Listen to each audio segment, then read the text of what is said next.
ഏറ്റവും ലേറ്റസ്റ്റായിട്ട് വന്നിട്ടുള്ള വിവരം അനുസരിച്ച് അമേരിക്കയും ഇസ്രായേലും കൂടി ഇറാനെ തകർക്കാൻ വേണ്ടി ഒരു മാസ്റ്റർ പ്ലാൻ തയ്യാറാക്കിയിരിക്കുന്നു എന്നാണ്.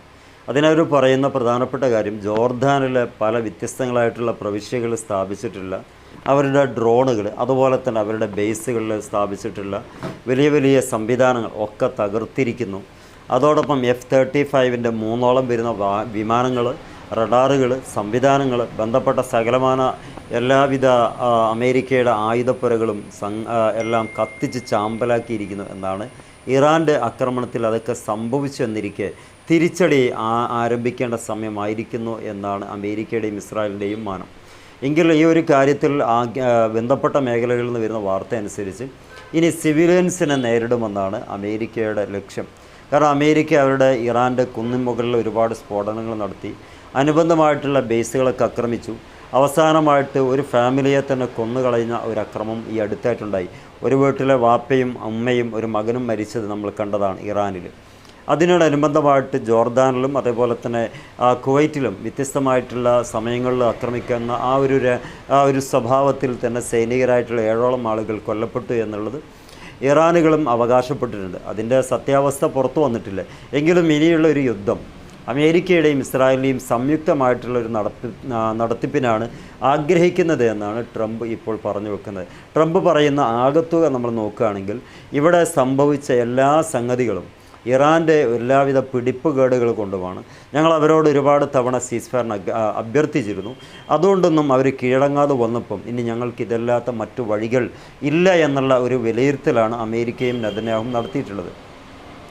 അതിൻ്റെ പുറമെ അവർക്ക് നഷ്ടപ്പെട്ട ഡോളർ അല്ലെങ്കിൽ അവരുടെ $2.5 ട്രില്യൺ നഷ്ടങ്ങൾ അമേരിക്കയ്ക്ക് ലഭിക്കേണ്ടതുണ്ട്. അത് ഇറാൻ്റെ ക്രൂഡ് ഓയിലുകളിൽ നിന്നും ഗ്യാസിൽ നിന്നും അത് സമ്പാദിക്കുമെന്നാണ് ഇറാൻ അല്ലെങ്കിൽ അമേരിക്ക ഇപ്പം അവകാശപ്പെടുന്നത്. അപ്പോൾ ചുരുക്കം ഇവരുടെ അണ്ടറിലേക്കായി ഇറാൻ വരുന്നു എന്ന ഒരു കാഴ്ചപ്പാടാണ് ഇത്തരം സംസാരങ്ങളിൽ നിന്ന് നമുക്ക് മനസ്സിലാക്കാൻ പറ്റുന്നത്.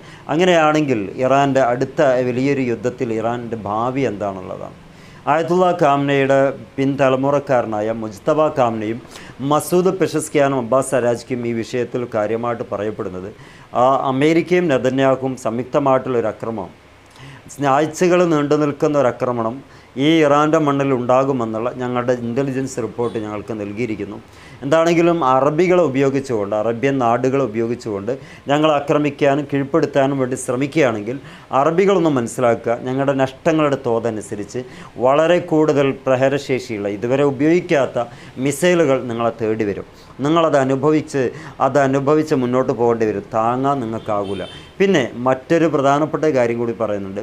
ഇസ്രായേൽ ഈ യുദ്ധത്തിൽ പങ്കെടുക്കുകയാണെങ്കിൽ ഇസ്രായേലിൻ്റെ ഇസ്രായേലിനോടുള്ള അന്ത്യശാസനയായിട്ട് നമുക്കിതിനെ പറയാൻ വേണ്ടി പറ്റുമെന്നും പറഞ്ഞിട്ട് അദ്ദേഹം പറയുന്ന ഖത്തം അൽ അംബിയ ഹെഡ്ക്വാർട്ടേഴ്സ് വക്താവ് പറയുന്നത് ഇസ്രായേൽ തകർത്ത് തരിപ്പണമാക്കും, ഒപ്പം തന്നെ ഈ മാപ്പിൽ നിന്ന് ഞങ്ങൾ ഇല്ലായ്മ ചെയ്യും. ഇതൊക്കെ ഉണ്ടാകുമോ, ഇതൊക്കെ സംഭവിക്കുമോ എന്നുള്ളത് കാത്തിരുന്ന് കാണാനേ കഴിയുള്ളൂ. എന്താണെങ്കിലും ഇത്തരം വാർത്തകളാണ് ഇപ്പോൾ വരുന്നത്. ജോർദാനിൽ ഒരുപാട് പരിക്കുകൾ പറ്റിയ അമേരിക്കൻ സൈന്യത്തിന് ഇനി അത് നോക്കി നിൽക്കാൻ കഴിയില്ല എന്നതാണ് ചുരുക്കം. മറ്റൊന്ന് പറയുന്നത്, ആഴ്ചകൾ നീണ്ടു നിൽക്കുന്ന വലിയൊരു യുദ്ധത്തിന് കോപ്പ് കൂട്ടുകയാണ് രണ്ട് കിരാതന്മാരായിട്ടുള്ള ആളുകളും.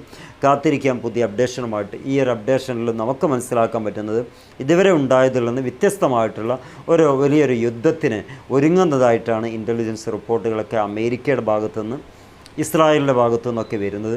കാത്തിരിക്കാം. പുതിയ വിശേഷം നല്ലത് വരട്ടെ എന്ന് മനസ്സിലാക്കുന്നു, പ്രത്യാശിക്കുന്നു. Wish you all the best. Good bye. ഏറ്റവും ലേറ്റസ്റ്റായിട്ട് വന്നിട്ടുള്ള വിവരം അനുസരിച്ച് അമേരിക്കയും ഇസ്രായേലും കൂടി ഇറാനെ തകർക്കാൻ വേണ്ടി ഒരു മാസ്റ്റർ പ്ലാൻ തയ്യാറാക്കിയിരിക്കുന്നു എന്നാണ്. അതിനവർ പറയുന്ന പ്രധാനപ്പെട്ട കാര്യം, ജോർദാനിലെ പല വ്യത്യസ്തങ്ങളായിട്ടുള്ള പ്രവിശ്യകൾ സ്ഥാപിച്ചിട്ടുള്ള അവരുടെ ഡ്രോണുകൾ, അതുപോലെ തന്നെ അവരുടെ ബേസുകളിൽ സ്ഥാപിച്ചിട്ടുള്ള വലിയ വലിയ സംവിധാനങ്ങൾ ഒക്കെ തകർത്തിരിക്കുന്നു. അതോടൊപ്പം F-35 മൂന്നോളം വരുന്ന വിമാനങ്ങൾ, റഡാറുകൾ, സംവിധാനങ്ങൾ, ബന്ധപ്പെട്ട സകലമാന എല്ലാവിധ അമേരിക്കയുടെ ആയുധപ്പുരകളും എല്ലാം കത്തിച്ച് ചാമ്പലാക്കിയിരിക്കുന്നു എന്നാണ്. ഇറാൻ്റെ ആക്രമണത്തിൽ അതൊക്കെ സംഭവിച്ചു എന്നിരിക്കെ തിരിച്ചടി ആരംഭിക്കേണ്ട സമയമായിരിക്കുന്നു എന്നാണ് അമേരിക്കയുടെയും ഇസ്രായേലിൻ്റെയും മാനം.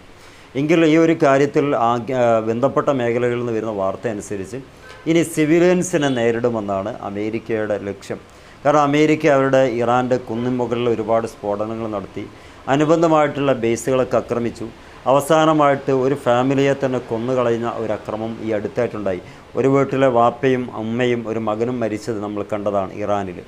അതിനോടനുബന്ധമായിട്ട് ജോർദാനിലും അതേപോലെ തന്നെ കുവൈറ്റിലും വ്യത്യസ്തമായിട്ടുള്ള സമയങ്ങളിൽ ആക്രമിക്കുന്ന ആ ഒരു സ്വഭാവത്തിൽ തന്നെ സൈനികരായിട്ടുള്ള 7ഓളം ആളുകൾ കൊല്ലപ്പെട്ടു എന്നുള്ളത് ഇറാനുകളും അവകാശപ്പെട്ടിട്ടുണ്ട്. അതിൻ്റെ സത്യാവസ്ഥ പുറത്തു വന്നിട്ടില്ല. എങ്കിലും ഇനിയുള്ള ഒരു യുദ്ധം അമേരിക്കയുടെയും ഇസ്രായേലിൻ്റെയും സംയുക്തമായിട്ടുള്ള ഒരു നടത്തിപ്പിനാണ് ആഗ്രഹിക്കുന്നത് എന്നാണ് ട്രംപ് ഇപ്പോൾ പറഞ്ഞു വെക്കുന്നത്. ട്രംപ് പറയുന്ന ആകത്തുക നമ്മൾ നോക്കുകയാണെങ്കിൽ ഇവിടെ സംഭവിച്ച എല്ലാ സംഗതികളും ഇറാൻ്റെ എല്ലാവിധ പിടിപ്പുകേടുകൾ കൊണ്ടുമാണ്. ഞങ്ങൾ അവരോട് ഒരുപാട് തവണ സീസ്ഫയറിന് അഭ്യർത്ഥിച്ചിരുന്നു. അതുകൊണ്ടൊന്നും അവർ കീഴടങ്ങാതെ വന്നപ്പം ഇനി ഞങ്ങൾക്ക് ഇതല്ലാത്ത മറ്റു വഴികൾ ഇല്ല എന്നുള്ള ഒരു വിലയിരുത്തലാണ് അമേരിക്കയും നെതന്യാഹുവും നടത്തിയിട്ടുള്ളത്. അതിൻ്റെ പുറമെ അവർക്ക് നഷ്ടപ്പെട്ട ഡോളർ അല്ലെങ്കിൽ അവരുടെ $2.5 ട്രില്യൺ നഷ്ടങ്ങൾ അമേരിക്കയ്ക്ക് ലഭിക്കേണ്ടതുണ്ട്. അത് ഇറാൻ്റെ ക്രൂഡ് ഓയിലുകളിൽ നിന്നും ഗ്യാസിൽ നിന്നും അത് സമ്പാദിക്കുമെന്നാണ് അല്ലെങ്കിൽ അമേരിക്ക ഇപ്പം അവകാശപ്പെടുന്നത്. അപ്പോൾ ചുരുക്കം ഇവരുടെ അണ്ടറിലേക്കായി ഇറാൻ വരുന്നു എന്ന ഒരു കാഴ്ചപ്പാടാണ് ഇത്തരം സംസാരങ്ങളിൽ നിന്ന് നമുക്ക് മനസ്സിലാക്കാൻ പറ്റുന്നത്. അങ്ങനെയാണെങ്കിൽ ഇറാൻ്റെ അടുത്ത വലിയൊരു യുദ്ധത്തിൽ ഇറാൻ്റെ ഭാവി എന്താണുള്ളതാണ്. ആയത്തുള്ള ഖാംനയുടെ പിൻതലമുറക്കാരനായ മുജ്തബ ഖാംനയും മസൂദ് പെഷസ്കിയാനും അബ്ബാസ് അരാജ്ക്കും ഈ വിഷയത്തിൽ കാര്യമായിട്ട് പറയപ്പെടുന്നത് അമേരിക്കയും നെതന്യാഹുവും സംയുക്തമായിട്ടുള്ളൊരു ആക്രമണം, ആഴ്ചകൾ നീണ്ടു നിൽക്കുന്ന ഒരു ആക്രമണം ഈ ഇറാൻ്റെ മണ്ണിൽ ഉണ്ടാകുമെന്നുള്ള ഞങ്ങളുടെ ഇൻ്റലിജൻസ് റിപ്പോർട്ട് ഞങ്ങൾക്ക് നൽകിയിരിക്കുന്നു.